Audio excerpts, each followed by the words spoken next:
Start करते हैं। Money and banking chapter है। इसमें हम लोग बहुत सारे कॉन्सेप्ट को समझेंगे। मनी क्या होता है, बैंकिंग क्या होता है, अलग अलग टाइप के बैंक क्या होते हैं। ठीक है, चलिए स्टार्ट करते हैं। तो देखिए, सबसे पहले जो मनी एंड बैंकिंग में पढ़ना है हम लोगों को, सबसे पहला कॉन्सेप्ट आपका आता है double coincidence of want. Double of coincidence of wants को समझाने से पहले हम ये बताना चाहते हैं कि जब मनी का आविष्कार नहीं हुआ था तब भी जो है कि व्यापार होता था हमारे यहाँ पे।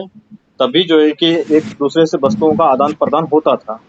लेकिन जो वस्तुओं का आदान प्रदान होता था उसके बीच में मीडियम ऑफ एक्सचेंज के रूप में मनी नहीं रहता था।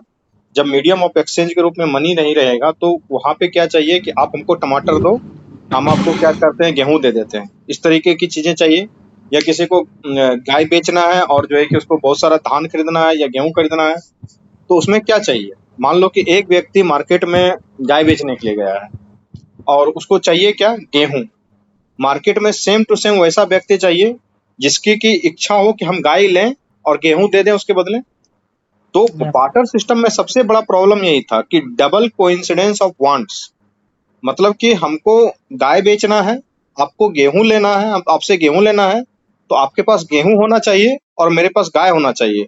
दूसरी बात ये भी है कि आपको गाय लेने की इच्छा होनी चाहिए और आपको गेहूं देने का हमको इच्छा होना चाहिए। तभी तो डबल कोइंसिडेंस ऑफ वांट्स बनेगा। तो वही कहता है कि both parties have to agree to sell and buy each others commodities. अभी मनी का आविष्कार होने से ये डबल कोइंसिडेंस ऑफ वांट्स खत्म कैसे हो गया, इस चीज को समझिए। आपको गाय बेचना है, आप मार्केट गए, अपनी गाय बेच लिए। उसके बाद आपको गेहूं खरीदना है, गाय के बदले आपको पैसा मिल गया। पैसा मिल गया तो आप उसी पैसे को लेके जाते हैं, फिर गेहूं खरीद लेते हैं। आप उस समय का कंक्लूजन कीजिए जबकि मनी का आविष्कार हुआ ही नहीं था, तो उनके पास तो कोई दूसरा उपाय नहीं था। बार्टर सिस्टम में एक सामान को लेके जाना है, दूसरे सामान को खरीदना है, तो उसमें क्या होता था कि दोनों व्यक्तियों को वो चीज का मैच होना चाहिए कि आप हमको जो दे रहे हैं वो सामान हम लेने की इच्छुक हैं भी या नहीं। This is called double coincidence of wants. इसलिए आप देखेंगे इसमें एक लाइन नीचे लिखा हुआ है, in a barter system where goods are directly exchange without the use of money double coincidence of wants is a essential feature. बहुत जरूरी था बार्टर सिस्टम में कि ये डबल कोइंसिडेंस ऑफ वांट्स हो। ठीक है, उसके बाद हम लोग देखते हैं कि मनी का आविष्कार हुआ। तो आपको पता है कि मनी का अगर हिस्ट्री पढ़ेंगे तो पहले जो है कि वो जो समुद्र के किनारे सीप्स मिलता था उसका मनी के रूप में यूज होता था। उसके बाद फिर कुछ दिनों तक तंबाकू का पत्ता मनी के रूप में यूज होने लगा। उसके बाद कौड़ी जो होता है वो समुद्र के किनारे जो चुन चुन के लाते थे, वो सीप बोलते हैं जिसको, वो कैल्शियम कार्बोनेट का जो बना हुआ रहता है ना, वो कौड़ी, उसको यूज होता है। इसलिए आपका सुनते होंगे कई बार कि तो कौड़ी के भाव में बिकेगा, मतलब कि कौड़ी का दाम जो है बहुत कम था। उसके बाद फिर धीरे धीरे जो है कि सोने का मनी आया, फिर चांदी का आया, मेटालिक मनी होता है। उसके बाद फिर पेपर मनी आया। आज के समय में जो है कि प्लास्टिक मनी है। उसके बाद फिर डिजिटल करेंसी, क्रिप्टो करेंसी, ई रूपी वगैरह। तो वो सब चीज को भी समझेंगे कि किस किस तरीके से इवोल्यूशन ऑफ मनी हुआ। तो सबसे पहले तो ये चीज जान लेते हैं कि मनी का फंक्शन क्या है, मनी आखिर करता क्या है, मनी आने के बाद क्या हुआ हमारे इकोनॉमी में। ठीक है, तो फंक्शन ऑफ मनी में देखें इस चीजों को। तो क्या है फंक्शन ऑफ मनी में, सबसे पहले मनी का फंक्शन है money as a medium of exchange. ये चीज समझते हैं money as a medium of exchange कैसे होता है। ठीक है, money as a medium of exchange कैसे होता है कि आपने ये जो है कि मनी आपका इंटरमीडियरी स्टेप्स के रूप में काम करता है। जैसे फॉर एग्जांपल समझिए कि आपके पास गेहूं था, आप मार्केट में गए, अपना गेहूं बेच दिए, उसके बदले आपको क्या मिला, मनी मिला। फिर आपको खरीदना है टमाटर, तो आप गए जाके टमाटर खरीद लिए, टमाटर वाले को पैसा दे दिए। तो वही कह रहा है कि money serve as a intermediate steps in an economy eliminating the needs for double coincidence of funds। मनी क्या करता है कि इंटरमीडिएट स्टेप्स के रूप में आपके इकोनॉमी में काम करता है कि किसी भी चीज का जो है कि आप मार्केट में जाते हो, उसको बेच देते हैं, उसके बदले आपको मनी मिलता है। फिर आप मार्केट में दूसरा सामान खरीदने के लिए हाट में जाते हैं, तो वहां उस मनी को देते हैं और फिर दूसरा सामान खरीद लेते हैं। यही चीज मनी जब तक नहीं था, मीडियम ऑफ एक्सचेंज नहीं था बीच में, तो फिर आपको क्या पढ़ना पड़ता था, डबल कोइंसिडेंस ऑफ वांट्स। कि आप गेहूं बेचने के लिए गए हैं और आपको चाहिए टमाटर, तो वो व्यक्ति मार्केट में होना चाहिए जिसको कि गेहूं लेने की इच्छा हो और साथ के साथ उसके पास टमाटर हो ताकि वो टमाटर आपको दे सके। तो मनी के आने के बाद ये जो डबल कोइंसिडेंस ऑफ वांट्स था ये बिल्कुल पूरी तरीके से खत्म हो गया। मनी ने क्या काम किया, money as a medium of exchange के रूप में काम करना स्टार्ट किया। उसके बाद मनी का क्या काम है, कन्वीनियंट यूनिट ऑफ अकाउंट। तो मनी को उसका अकाउंटिंग करने में बहुत आसानी होती है, ये भी मनी का एक फंक्शन है। उसके बाद इसकी एक्सेप्टेबिलिटी जो है वो यूनिवर्सल है, ये यूनिवर्सली एक्सेप्टेड है मनी। तो इसका जो है कि क्या कहते हैं, ये भी एक फंक्शन है। Store of value, money store of value कैसे करता है, इस चीज को बताइए। मनी आपके वैल्यू को स्टोर करता है। जैसे कि मान लीजिए कि आपने किसी के यहाँ काम किया, ठीक है, तो आपको आपने काम किया, आपने फिजिकल वर्क किया है, उस फिजिकल वर्क के बदले वो क्या करेंगे, आपको देंगे कि 500 रुपए की दिहाड़ी, 300 रुपए की दिहाड़ी, जो भी आपको देना होगा।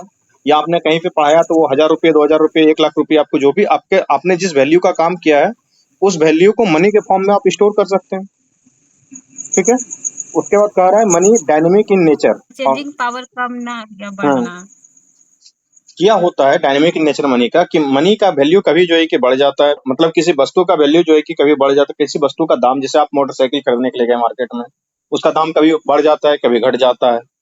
तो कमोडिटी का प्राइस जो है वो इंक्रीज करते रहता है या डिक्रीज करते रहता है। इससे क्या होता है कि purchasing power of money decreases. अगर मान लीजिए कि उस मोटरसाइकिल का दाम बढ़ गया है, तो आपके मनी का परचेजिंग पावर क्या हो गया, कम हो गया।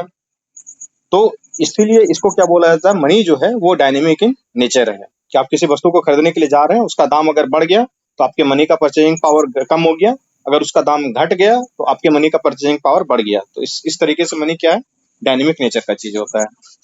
उसके बाद मनी का और भी फंक्शन है, जैसे कैशलेस नेचर हो गया। तो आपको पता ही है कि जनधन अकाउंट्स में जो भी क्या कहते हैं, जैम कर ट्रिनिटी कर दिया गया जनधन अकाउंट्स में, Jan Dhan Aadhaar mobile enable payment system कर दिया गया है, यूपीआई वगैरह है। तो नेशनल फाइनेंशियल स्विच जो एनएफएस होता है, उसके उस तरीके से भी जो है कि कैशलेस नेचर वगैरह को लाया गया है। तो ये जो है कि हम लोग का बेसिक जो है कि फंक्शन ऑफ मनी देखना था, money as a medium of exchange. उसके बाद स्टोर ऑफ वैल्यू होता है, डायनेमिक इन नेचर होता है। उसके बाद कन्वीनियंट यूनिट ऑफ अकाउंट होता है, यूनिवर्सल एक्सेप्टेबिलिटी होता है। तो मनी का ये सारा सब जो है कि फंक्शन होता है। उसके बाद आपको पढ़ना क्या है, मॉडर्न फॉर्म ऑफ मनी। तो आप देखिए मॉडर्न फॉर्म ऑफ मनी क्या है। अभी हमारे पास मॉडर्न फॉर्म ऑफ मनी में क्या है, करेंसी है, वो भी पेपर नोट्स एंड कॉइन के रूप में, यही एक्सेप्टेबल है। ठीक है। बहुत सारे कॉन्सेप्ट अभी पढ़ने हैं, अभी और भी कॉन्सेप्ट पढ़ेंगे तो चीजें और भी समझ में आ जाएंगी। करेंसी का क्या मतलब होता है, उस चीज को समझो। करेंसी क्या होता है, पेपर नोट और कॉइन होता है, आज के समय में हमारा कंसिडर करेंसी यही है। और ये जो है कि एक्सेप्टेड होता है as a medium of exchange, because currency को ऑथराइज किया जाता है गवर्नमेंट के द्वारा। अब यहाँ पे दो टर्म समझना है तुमको, कि एक फ्लैट मनी क्या होता है, एक लीगल टेंडर क्या होता है। जितनी भी करेंसी और नोट्स भारत सरकार छापती है, ठीक है, उसको हम लोग क्या बोलेंगे, फ्लैट मनी। ठीक है। लेकिन इस फ्लैट मनी का कोई अपना इंट्रेंसिक वैल्यू नहीं होता है। इंट्रेंसिक वैल्यू का मतलब समझा देते हैं। जैसे कि मान लीजिए पहले जो है कि सोने का सिक्का चलता था, चांदी का सिक्का चलता था। चांदी के सिक्के का खुद का भी कुछ वैल्यू है, ठीक है।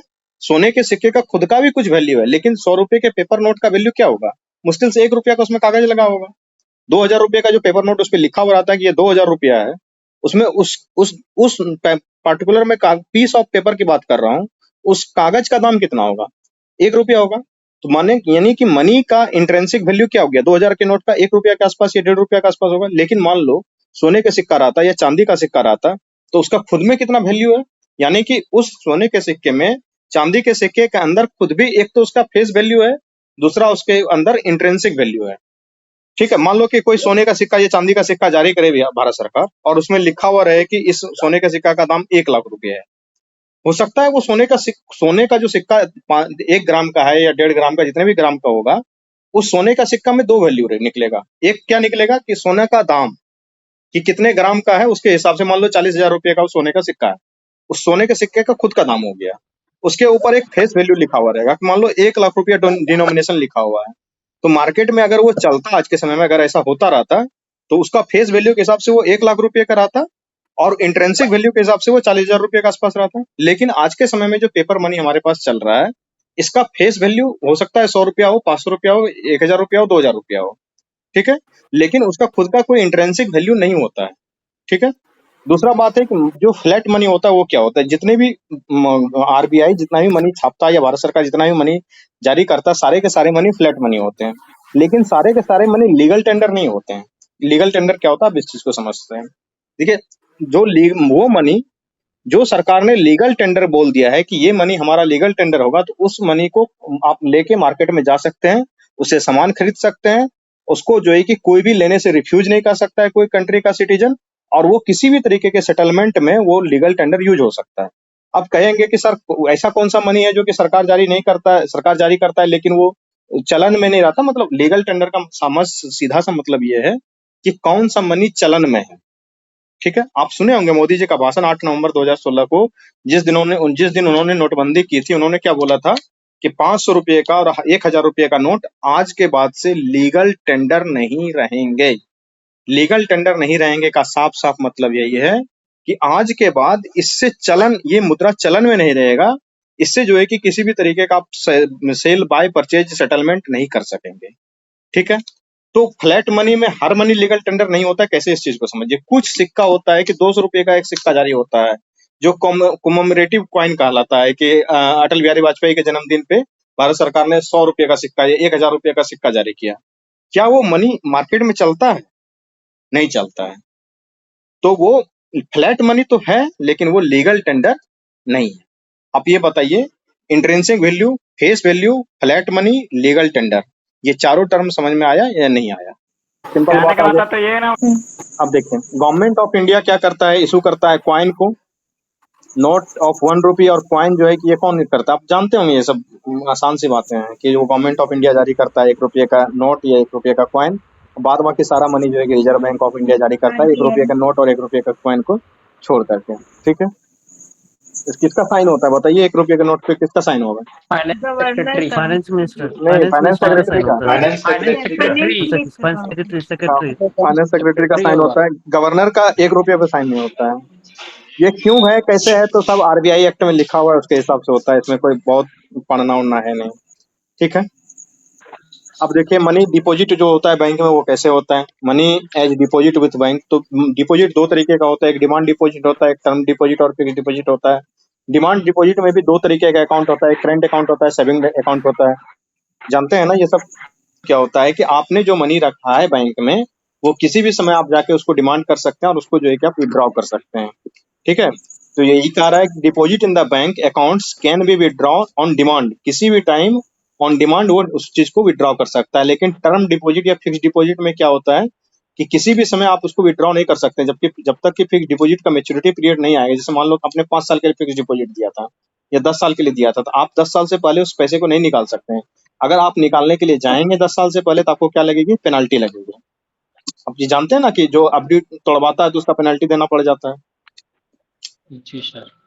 के मांग सकते हैं, और फिक्स डिपॉजिट में आप मनी जो है कि कभी भी मांग नहीं सकते हैं। वो उसका मेच्योरिटी नहीं पीरियड सकते होता है, हैं, ओवर ए हाँ। टाइम पीरियड होता है। अगर उससे पहले निकालेंगे तो आपको पेनल्टी लगेगा। अलग अभी के समय में अलग अलग तरीके का बैंक अलग अलग सुविधा देता है। इससे अगर ज्यादा हाँ, रुपया अब हो तो गया तो बहुत सा सुविधा ऑटोमेटिक आ गया सर। फिक्स डिपॉजिट हो जाएगा। डिमांड डिपॉजिट में क्या होता है कि आपको कम इंटरेस्ट रेट मिलता है, वहीं फिक्स डिपॉजिट में आपको ज्यादा इंटरेस्ट रेट मिलता है। क्यों? क्योंकि बैंक के को एक श्योरिटी रहती है कि ये पैसा हमारे पास इतने दिन के लिए है, हम इस पैसे को आगे मार्केट में इन्वेस्ट कर सकते हैं, क्योंकि जो जिन्होंने पैसा जमा किया है वो अगले 10 साल के बाद लेने के लिए आएगा। ठीक है, और डिमांड डिपॉजिट में इसलिए कम इंटरेस्ट रेट दिया जाता है आपको, क्योंकि आप कभी भी बैंक के पास जा सकते हैं पैसा मांगने के लिए। तो उसको जो है कि उस मनी का जो है कि क्या कहते हैं, वो एश्योरेंस नहीं रहता है ना कि कब तक बैंक के पास ये मनी रहेगा। इसलिए ये दो तरीके का डिपॉजिट होता है। डिमांड डिपॉजिट के अंदर दो तरीके का अकाउंट, एक करंट अकाउंट, एक सेविंग अकाउंट। हाँ, डिमांड डिपॉजिट में वो और कंज्यूमर के ऊपर डिपेंड रहता है। और फिक्स डिपॉजिट हो गया, बैंक पर हो गए आप। हाँ, बैंक पे आप डिपेंडेंट हो। तो इसमें इकोनॉमिक्स के इस चैप्टर में पढ़ना ही है इसी तरीके का टर्म कि क्या होता है, नहीं होता, ये सब यही सब पूछ भी लिया जाता है कई बार। चेक क्या है? अब जानते हैं कि paper instructing the bank to pay specific amount from the person's account to the person's whose name in the check has been issued. Check drawn on the saving or current account can be refused by anyone making demand deposit, not legal tender. क्या मतलब समझे इसमें, बताओ। Check क्या होता है कि check एक जो है कि पेपर का इंस्ट्रक्शन होता है जो बैंक को दिया जाता है। पे स्पेसिफिक अमाउंट, कितना अमाउंट पे कर दीजिए, किस व्यक्ति के अकाउंट से करना है, जिस व्यक्ति के अकाउंट के नाम का चेक होगा उस व्यक्ति से, जिसके नाम पे वो चेक जारी किया हुआ रहेगा उसके नाम पे उसको पैसा देना है। ये सब आप लोग जानते हैं। हर हर व्यक्ति आप चेक लिए कोई मना नहीं करेगा। ऑफ कोर्स चेक जो है कि वो गवर्नमेंट का लीगल टेंडर नहीं है, इसलिए कोई भी व्यक्ति इसको मना कर सकता है। लेकिन पैसा जो है उसको लेने से कोई मना नहीं कर सकता। आप सुने होंगे मार्केट में कई बार क्या होता है, 1 रुपये का नोट सिक्का नहीं चलता है, छोटा वाला सिक्का हम नहीं लेंगे। ठीक है, वो गलत है। अगर आप उसके ऊपर केस कर देंगे तो वो केस हो जाएगा, और भयंकर वाला केस हो जाएगा अगर उन्होंने मना कर दिया पैसा लेने से तो। ठीक है, लेकिन चेक लीगल टेंडर नहीं है। तो कोई रिफ्यूज भी कर सकता है, कोई भी व्यक्ति कि हमको नहीं लेना है चेक, तो आप उसके ऊपर कोई फिर दबाव नहीं बना सकते हैं, क्योंकि वो आपका चेक लीगल टेंडर नहीं है। क्रिप्टो करेंसी क्या है, तो आपको पता है कि वर्चुअल फॉर्म में डिजिटल करेंसी है, ठीक है, वो yes sir. Specific digitalize software network के द्वारा बनाया जाता है। क्रिप्टो करेंसी सबको पता है, इसमें क्या करना है, कुछ नाम याद कर लेना, जैसे बिटकॉइन हो गया, लिथकॉइन हो गया, मोनेरो हो गया, डिजी कॉइन हो गया, बिटकॉइन कैश हो गया, तो इस सब जो है कि क्या नाम है, तो क्रिप्टो करेंसी का नाम है। एक बार पूछ लिया था ऐसे ही कि ये सब इस टर्म किसको दर्शाता है, यूपीएससी का क्वेश्चन था, तो क्रिप्टो करेंसी को दर्शाता है, बस इतना ध्यान रखना है। दिनेश शर्मा कमेटी रिकमेंड किया था total ban on crypto currency, crypto currency को बैन तो ये करने के आपको लिए। ध्यान रखना है। उसका बिटकॉइन तो वगैरह सर के बारे में जानते हैं, तो वही बिटकॉइन वगैरह के बारे में दिया गया है। तो सर यही ये बिटकॉइन जो है कि बताता हूँ, देखो क्रिप्टो करेंसी क्या होता है कि ब्लॉकचेन टेक्नोलॉजी के ऊपर जो है कि इसको जारी किया जाता है। जैसे कि क्रिप्टो करेंसी को तुम इस तरीके से समझ सकते हो, जैसे कि कई बार तुमको अमेजन का कूपन मिलता है, ठीक है, यस तो आप उस अमेजन के कूपन से क्या कर सकते हो कि आप उसको अमेजन के वेबसाइट पे जाके उसको बना सकते हो, उससे कुछ सामान तुम खरीद सकते हो। जी हाँ। सेम टू सेम उसी तरीके से ब्लॉकचेन टेक्नोलॉजी के माध्यम से क्रिप्टो करेंसी जारी होता था, क्रिप्टो यूनिट्स बनाया जाता था, ठीक है, और जितने लोग धीरे धीरे मतलब कि कंप्यूटर के नेटवर्क से जोड़ते जाएगा, ब्लॉकचेन के माध्यम से जो है कि क्रिप्टो करेंसी क्रिएट करते जाएगा, तो उसका क्या होगा, क्रिप्टो करेंसी का डिमांड बढ़ते जाएगा। जब डिमांड यस बढ़ते सर। जाएगा, आपने जो है कि मान लीजिए 400 रुपये लगा करके किसी का अमेजन का कूपन खरीद लिया था, यस ठीक सर। है, और आपको बाद में पता चला कि इस अमेजन के कूपन से 400 रुपये में और भी सामान मिलने वाले हैं, तो आपके उस अमेजन के कूपन का वैल्यू बढ़ते जाएगा, नहीं बढ़ते जाएगा। सेम टू जी सेम उसी तरीके से क्रिप्टो करेंसी में इन्वेस्टमेंट बढ़ते जा रहा है, क्रिप्टो करेंसी का माइनिंग, क्रिप्टो माइनिंग बढ़ते जा रहा है। तो आप जब क्रिप्टो करेंसी में इन्वेस्ट करते थे, आप उसमें बाकायदे वो बिटकॉइन होता था, वो कॉइन आप खरीदते थे, जैसे कूपन के रूप में उसको आप खरीदते थे, और खरीदने के बाद क्या होता था कि उसका मार्केट में उसका वैल्यू अपने आप बढ़ते रहता था, कि कितना कितना इन्वेस्ट हुआ उसके ऊपर, वो उसके कंप्यूटर सर्वर से एल्गोरिदम से उसका पता चलते रहता था। तो इस तरीके से उसका दाम जो है कि घटते बढ़ते रहता था क्रिप्टो करेंसी। वो दो कोरोना पीरियड में एक्चुअली क्या हुआ था कि कोई एसेट इन्वेस्ट करने के लिए था नहीं, क्रिप्टो करेंसी का एक फालतू का बबल क्रिएट हो गया था, इसलिए उस समय बहुत हाइप बना हुआ था क्रिप्टो करेंसी का, इतना बढ़ रहा है, इतना बढ़ रहा है, सब मार्केट पूरी तरीके से वो फ्लॉप हो गया। अब कहाँ क्रिप्टो करेंसी का आपको नाम सुनने तक में नहीं आता होगा, अब नहीं आ रहा है। ठीक है। अब समझिए कि सेंट्रल बैंक डिजिटल करेंसी और ई रुपी क्या है। तो हमको तो ये नहीं पता ई जैसे कि मान को समझो, सेंट्रल बैंक डिजिटल करेंसी और ऑनलाइन जो आप लोग पेमेंट ट्रांसफर करते हैं, इसमें अंतर है। अभी तक जो आप लोग ऑनलाइन पेमेंट ट्रांसफर करते हैं, ठीक है, जैसे कि आप हमको फी दे देते हैं या हम आपको पैसा भेज देते हैं ऑनलाइन में, तो इसमें भी आपको सारा का सारा काम डिजिटली हो जाता है, डिजिटली पेमेंट सेटलमेंट हो जाता है। लेकिन इसके एवज में क्या रहता है, कहीं ना कहीं फिजिकल फॉर्म में करेंसी जारी होती है। मान लीजिए कि क्या कहते हैं कि आपने पहले अपने अकाउंट में पैसा डलवाया, कैश डलवाया अकाउंट में जाके, तब वो आपके बैंक के डिजिटल माध्यम से वो शो करना स्टार्ट हो गया। तो किसके एवज में, आपके पास जो 10,000 रुपये आपके हाथ में कैश था, उस कैश को आपने बैंक में डाला, उसके बाद आपके अकाउंट में वो रिफ्लेक्ट किया, तब आपने क्या किया, उस 10,000 रुपये का ट्रांसफर किया, ठीक है। तो ये जो है कि सेंट्रल बैंक डिजिटल करेंसी नहीं है। सेंट्रल बैंक डिजिटल करेंसी जिस दिन आएगा, उस दिन उस डिजिटल करेंसी के बदले कोई कैश नहीं रहेगा, आपका सैलरी आपके अकाउंट में डिजिटली फॉर्म में आएगा, उसके बदले कोई कैश जारी नहीं होगा। वो कंप्यूटर सॉफ्टवेयर में इस तरीके से रुपया बनाया जाएगा कोडिंग करके, कि वो सिर्फ और सिर्फ जो है कि कहीं उसके बदले कैश नहीं रहेगा, वो कोड जो है आपके मोबाइल में आएगा, वो बाकायदे डिजिटल रुपये के रूप में, और उसी से आप लेन देन करेंगे।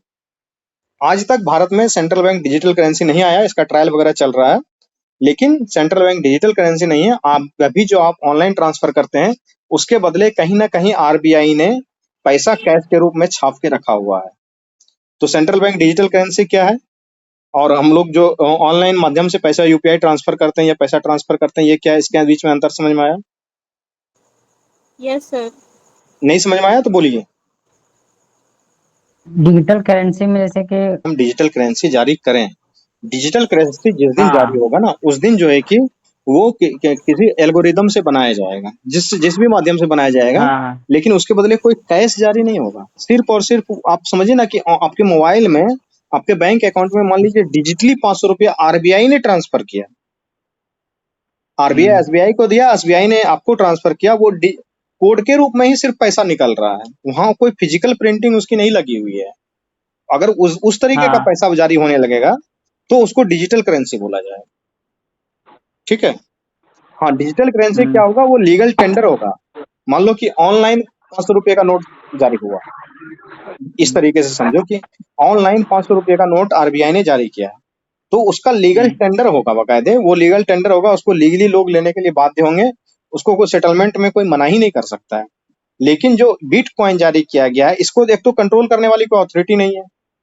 मनी जब प्रिंटिंग होता है तो उसके बकायदे जो है कि उसमें बहुत सारे नियम होते हैं कि आपके जितने जीडीपी है उसके हिसाब से ही मनी प्रिंट कर सकते हैं। आपके रिजर्व बैंक में आपने जो है कि कितना कैश क्या क्या कहते हैं, मिनिमम रिजर्व सिस्टम होता है आरबीआई के तहत, आपने कितना वैल्यू ऑफ मिनिमम गोल्ड वगैरह रखा है, आपने जो है कि कितना फॉरेन करेंसी आरबीआई के अंदर रखा है, उसके हिसाब से आपका जीडीपी कितना है, इसी के हिसाब से आप मनी प्रिंट कर सकते हैं। उससे ज्यादा आप मनी प्रिंट नहीं कर सकते हैं। लेकिन बताओ कि जो ये लोग क्या कहते हैं, संतोषी नारकोमोटो वगैरह जो भी नाम था, इन लोगों ने जो बिटकॉइन बनाया था, कितना मार्केट में गुड्स का प्रोडक्शन हो रहा है, जीडीपी में कितना गुड्स एंड सर्विसेज अवेलेबल है, उससे बिटकॉइन का कोई लेना देना है? कितना बिटकॉइन छाप देगा, कोई पता है उसका?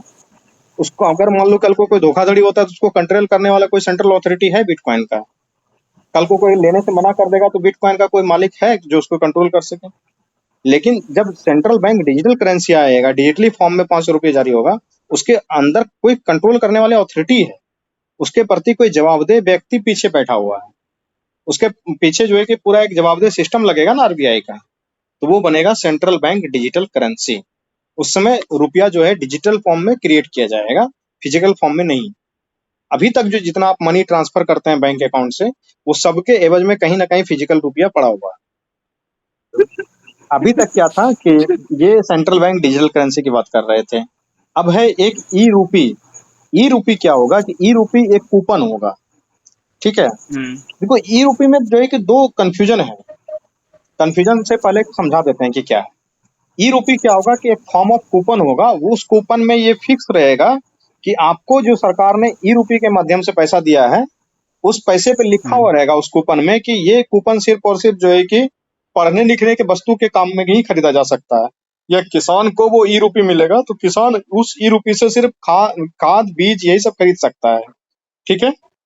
लेकिन अगर मान लो 500 रुपये का ई रूपी है तो वो भाजेगा कहाँ? किसान को मिला है तो वो भाजाएगा खाद के दुकान पे, बीज के दुकान पे।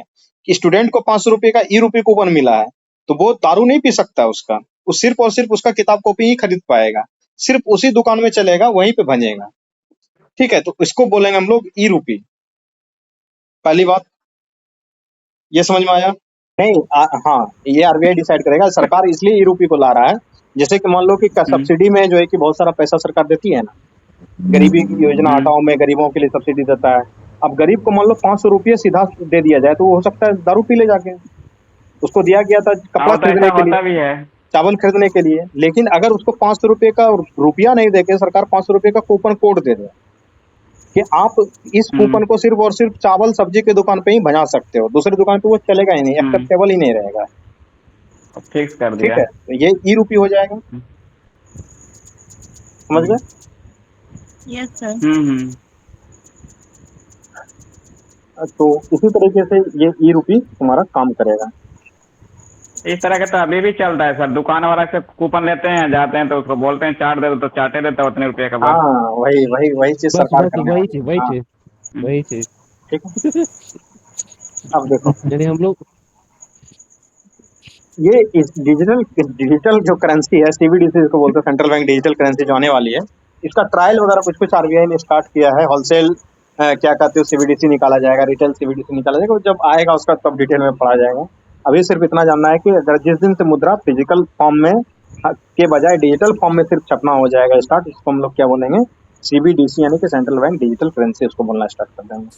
ठीक है। सर वर्ल्ड लेवल में सर क्या ये अभी मतलब कहीं पर सर्कुलेट है या चाइना फंक्शन चाइना है वगैरह क्या? ने कुछ कुछ स्टार्ट किया है, अभी पूरी तरीके से फंक्शनल कहीं हुआ नहीं है, तो एक ट्रायल वगैरह में ही चल रहा है सब जगह। ठीक है। रसिया में भी किया था। हाँ, हर हर सेंट्रल बैंक जो है कि इस चीजों को ट्राई कर रही है। अब देखिए, demand for money, demand and supply of money क्या होता है? तो दो तरीके का डिमांड होता है। एक टोटल डिमांड फॉर मनी होता है, एक स्पेकुलेटिव डिमांड फॉर मनी होता है, इसको कि क्या कहते हैं, सट्टा लगाना या क्या कहते हो उसको, इस स्पेकुलेशन का हिंदी क्या होगा? हाँ, भविष्यवाणी या अंदाज अंदाज लगाना। करना। जैसे देखिए, दो तरीके का जैसे डिमांड होता है, एक होता है total demand. Total demand of money अनुमान फॉर, लगाना। हाँ, total demand for money in economy क्या होगा कि कंपनी के पास जो डिमांड है और जो इंडिविजुअल के इंड्स से जो है कि टोटल ट्रांजेक्शन का जो डिमांड आ रहा है, उसको हम लोग क्या बोलेंगे, टोटल डिमांड फॉर मनी। तो आप देखेंगे इसमें लिखा हुआ भी है, total demand for a money in an economy is composed of transaction demand, the amount of money required for the current transaction of companies and individual. Total demand of money में क्या हो रहा है कि करंट ट्रांजेक्शन की बात कर रहा है कि कंपनी का कितना ट्रांजेक्शन होगा और इंडिविजुअल व्यक्ति का कितना ट्रांजेक्शन होगा, ठीक है। वहीं पे जो स्पेक्युलेटिव डिमांड होगा, ये डिमांड जो है कि एक्चुअल डिमांड नहीं है, ये क्या है कि desire to have money for the purpose of investing in asset, ठीक है। तो ये क्या है, ये भविष्य, तो हम इतना पैसा इन्वेस्ट कर पाते तो हमको उतना रिटर्न मिल पाता, ठीक है। तो total demand for money transaction demand में और स्पेकुलेटिव डिमांड में, दोनों में अंतर है। समझ में आ गया बात? टोटल डिमांड क्या है, रियल डिमांड है। स्पेकुलेटिव डिमांड क्या है, वो फ्यूचर पर्सपेक्टिव से जो है कि डिजायर ऑफ मनी है, ठीक है। ये सब टर्म में पूछा जाता है, यूपीएससी 2012 में इस चीज को पूछ लिया गया था। अब देखिए कि supply of money in an economy increase होता है तो क्या होता है, उसके बाद supply in money in an economy decrease होगा तो क्या होगा, इस चीज को समझिए, उसके बाद फिर क्लास को ऑफ कराएंगे। क्या होगा ये आप बहुत आसानी से समझ सकते हैं, जिन लोगों ने भी इन्फ्लेशन का क्लास किया होगा बहुत आसानी से इन चीजों को समझ सकेंगे। देखिए आसानी से पढ़िए, एकदम लाइन बाय लाइन इकोनॉमिक्स यूं ही समझ में आ जाएगा। क्या कह रहा है कि if the supply of money in an economy increases and people purchases bond with this extra money, demand for bonds will goes up, bond prices will rise, and the rate of interest will decline. समझ में आया line? क्या होगा कि जब money का supply economy में बढ़ेगा तो पीपुल क्या करेंगे, परचेज करना स्टार्ट करेंगे बॉन्ड का, विद द एक्स्ट्रा मनी, जो भी उसको एक्स्ट्रा मनी मिला है उससे क्या होगा कि डिमांड, बॉन्ड का डिमांड क्या होगा, वो बढ़ जाएगा, बॉन्ड प्राइस इससे क्या होगा, वो राइज कर जाएगा, और rate of interest will decline. तो जब बॉन्ड का प्राइस क्या कहते हैं, बॉन्ड का डिमांड बढ़ जाएगा तो बॉन्ड वाला चाहेगा ना कि हम आपको कम इंटरेस्ट रेट पे ही बेचेंगे। ये समझते हैं ना? वही क्या समझ चीज में अगर बात? जो है प्राइस अगर जो ये मनी जो है अगर डिक्रीज कर लिया जाता तो उसके लिए फिर आपको क्या होता, जो पहले 10 रुपया में था, 10 बिस्किट था, वो आपको 5 रुपया में फिर मिल जाएगा। आया समझ में? आप समझ। आपने क्या किया, हाँ। रिलायंस कंपनी का एक बॉन्ड 100 रुपये का खरीदा। जब मनी मार्केट में ज्यादा अवेलेबल नहीं था, उसमें क्या हो रहा था कि रिलायंस के मालिक मुकेश अंबानी साहब आपको कहते थे कि आप 100 रुपये का बॉन्ड खरीदेंगे, इस पे आपको 8% इंटरेस्ट मिलेगा। अगले महीना जब उस बॉन्ड को लेके आप मुकेश अंबानी के पास जाते तो आपको उस बॉन्ड को मुकेश अंबानी को देते, 100 रुपये का जो बॉन्ड आपको कागज दिया था काट के, उसके बदले आपको 108 रुपये मुकेश अंबानी दे देता। अब क्या हुआ है कि हाँ। लोगों के पास मनी ज्यादा हो गया है, लोग पीपुल के हाथ मनी में ज्यादा जो है हो कि गया, मनी ज्यादा हो गया है। तो अब अब बॉन्ड ज्यादा खरीदा रहा है। बॉन्ड खरीदने के लिए बहुत लोग पहुंच रहे हैं मुकेश अंबानी साहब के पास, तो वो बोलेंगे कि नहीं, हम हाँ। 8% इंटरेस्ट नहीं देंगे, हम देंगे 6% का इंटरेस्ट। अब आपको लेना है, नहीं लेना है, हटिए। दूसरा व्यक्ति के पास मनी है, वो खरीद लेगा। तो जब व्यक्ति के हाथ में मनी बढ़ा तो बॉन्ड का डिमांड बढ़ गया कि हम भी खरीदेंगे बॉन्ड, हम भी खरीदेंगे बॉन्ड, हम भी खरीदेंगे बॉन्ड। तो मुकेश अंबानी साहब इस बीच में क्या हुआ कि वो बोलेंगे कि चलो हम इंटरेस्ट रेट इस पे अब कम देंगे, 8% का नहीं मिलेगा आपको, 6% का इंटरेस्ट मिलने वाला है इस पे। तो जैसे ही बॉन्ड खरीदने वाला खरीदार बढ़ जाएगा तो उस समय बॉन्ड का क्या करेगा, इंटरेस्ट रेट घट जाएगा। ये चीज समझ में आया तुमको? Of money in the economy increases, the people purchases bond with the extra money, demands for bond will goes up, bond price will rise, and the rate of interest will decline. Clear है? लो, हाँ, ये समझ में आ जाए अब है, ठीक ये है? सही बोल रहे हैं अब। हाँ, अब देखो इसी में अगला लाइन, इसको पढ़ते जाओगे सब लाइन ही समझ में आ जाएगा। When the interest rate comes down, more and more people accept it to rise in future and anticipate capital loss. Thus, they convert their bond into money, gives rise to high speculative demand for money. ये line समझ में नहीं आया तो बोलिए, क्या money लोगों के पास ज्यादा आ गया था तो बॉन्ड का इंटरेस्ट रेट घट गया था। जैसे ही इंटरेस्ट रेट मान लो कि बॉन्ड का घटते जाएगा तो लोग क्या सोचेगा कि इस बॉन्ड में पैसा लगाने से कोई फायदा नहीं है, उससे अच्छा है कि चलो कोई इस फायदा कागज को नहीं है, हाँ। मुकेश अंबानी को लौटाओ, उससे जो पैसा मिल रहा है उसको अपने पास रख लो। मनी रख लो अपने पास, इंटरेस्ट रेट तो ज्यादा मिल ही नहीं रहा। सेम टू सेम बैंक में भी होता है कि आप फिर बैंक तो में पैसा लगाएगा नहीं ना सर, जैसे रेट कम किया तो पैसा। बॉन्ड को क्या करेगा, वो मनी में कन्वर्ट कर लेगा।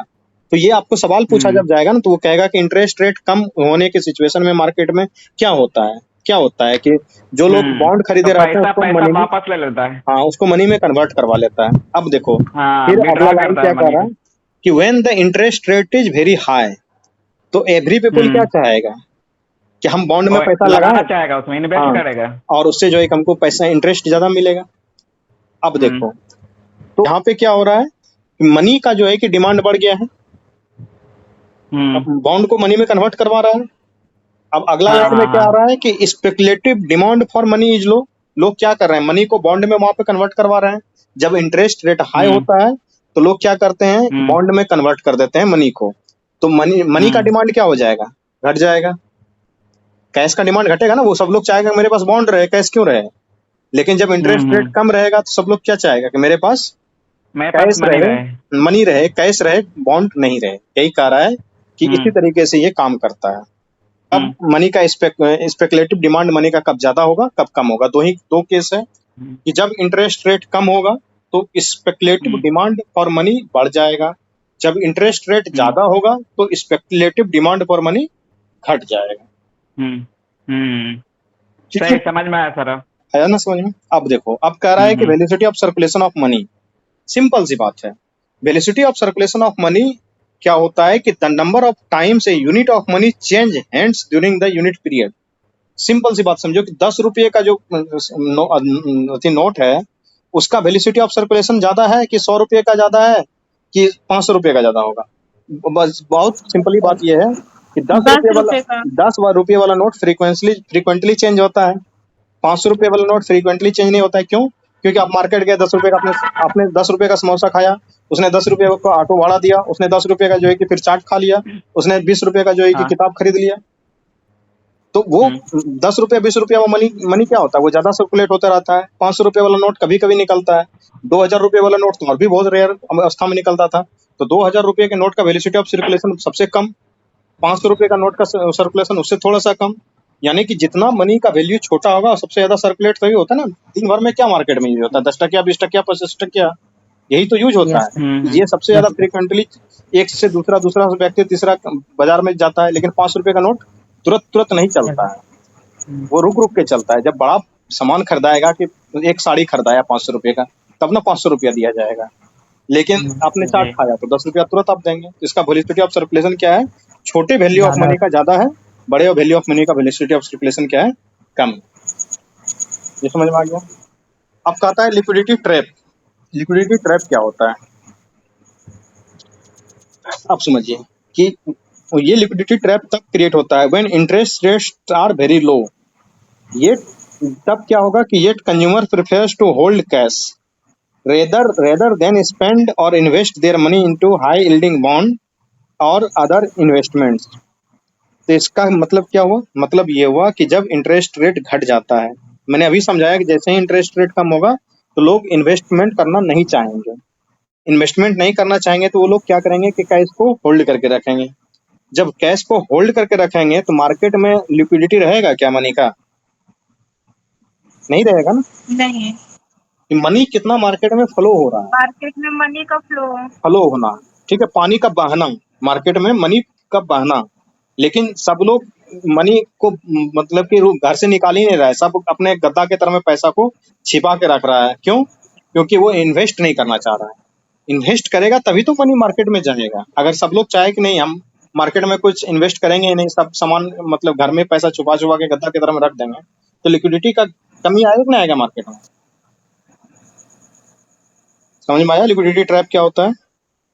Yes sir. जब इंटरेस्ट रेट कम हो जाता है तो कंज्यूमर जो है कि वो कैश को रखना ज्यादा प्रेफर करते हैं, वो इन्वेस्ट नहीं करना चाहते हैं बॉन्ड में या कहीं और भी किसी इन्वेस्टमेंट इंस्ट्रूमेंट में कहीं इन्वेस्ट नहीं करना चाहते हैं। उससे क्या होता है, मार्केट में कैश का जो है कि कमी दिखने लगता है। तो उसको क्या बोलते हैं, लिक्विडिटी ट्रैप।